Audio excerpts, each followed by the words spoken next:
Hey everyone, I'm Danny and welcome to Wizardry Workshop.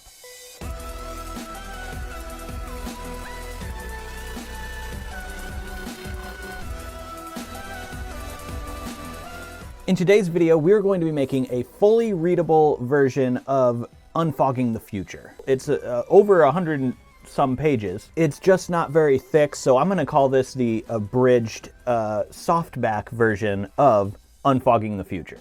Go ahead and check out the description box for all the supplies you're going to need to make this DIY, as well as the free downloadable templates, and let's get started. First, of course, you need to download and print the free templates. So they are fully readable, front and back, printed on regular letter size paper. You are going to need a thick chunk of paper, so make sure you got enough of that, enough ink, and enough toner. To cut this, I am using my HFS paper cutter. That's hardwarefactorystore.com. This thing is awesome, and you can cut through a big, thick chunk of paper. Right now, we're just cutting off the left side and leaving the rest as is.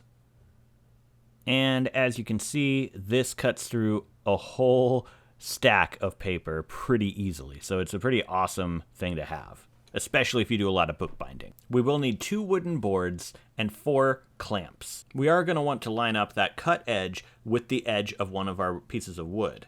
But we also have to have some wax paper to protect the wood from the glue when we actually do this. So I'm just going to tape down this wax paper onto the wood, wrap it around, and tape it down on the other side as well. Go ahead and do that to both of your pieces of wood. Now you can line up that text block on top of the wax paper and sandwich it between the 2 boards. Go ahead and put those clamps in all 4 corners of where the text block is on the inside of these boards. Now it's time to start gluing the spine. So we're going to use PVA adhesive for this. You just want to put a coat over the spine just like this, and then we're going to let it dry for about 20 minutes. When it's dry, we're going to go ahead and put another coat of glue on. And every coat you do is going to make it a little bit stronger, but also a little bit thicker. So I like to do about 2 to 3 coats on these, just so that, you know, it doesn't take too much time and also it's strong enough. With everything dry, we can go ahead and just take those clamps off and carefully remove the text block from between the pieces of wood. Those pieces of wax paper will probably stick, or at least one of them will, so you can easily just remove that by cutting it or carefully peeling it off. I like to carefully peel it off because I worry about cutting my text block on accident. We might have some extra glue. You can just trim that off with scissors and peel it off. It's pretty easy to do. Next, we need to print the book cover. This is printed on 11 by 17 cardstock paper, double-sided. Our text block should fit right into the spine. I do have some cut guides on this and also some dotted lines where we're going to be doing some scoring and folding.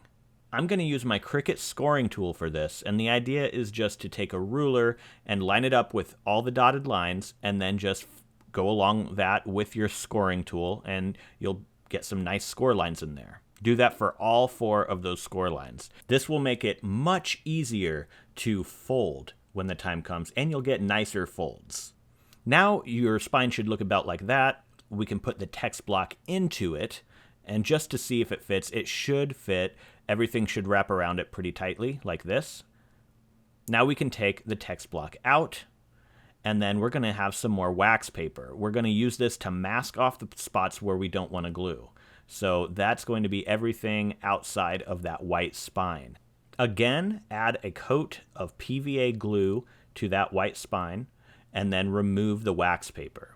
Now carefully line up your text block spine into the book cover spine and close it up. Now we can press down a bit, make sure that everything's stuck down nicely. And then I'm going to throw this back into my book press just to make sure that everything stays flat as it dries. And I'll let that dry for about a couple of hours. Now with everything dry, the spine's ready, we can start cutting this. I do have those cut lines on there, those cut guides, but I realized after doing this that once I cut it off, those guides were gone, so I couldn't use the other set of guides, if that makes sense. So I'm going to include a file along with this that has the cut guides on it, just to make it easier for you if you cut yours off too. Now, once everything's cut, you should have a fully readable, softback, abridged version of Unfogging the Future. And that is it. Let me know what you guys think of this. I think it turned out pretty cool. It's like a thick magazine kind of, but it has a thicker cover than a magazine would have. I think it turned out really cool. I love that it's fully readable. I think this would make a really cool like gift to give to people because they are super easy to make, and yeah, just a cool thing to have laying around for people to read as well. But let me know what you guys think about this in the comment section below. I think I will like expand on the content of this in the future and make the unabridged version, so it's gonna, you know, be a full hardback book. If you made it all the way to the end of the video with me, you're a wizard, Harry. Give it a thumbs up down below if you did like the video, and subscribe if you're not subscribed for more Harry Potter DIYs and unboxings and other cool stuff. Thank you guys so much for watching this video, and I'll see you in the next one.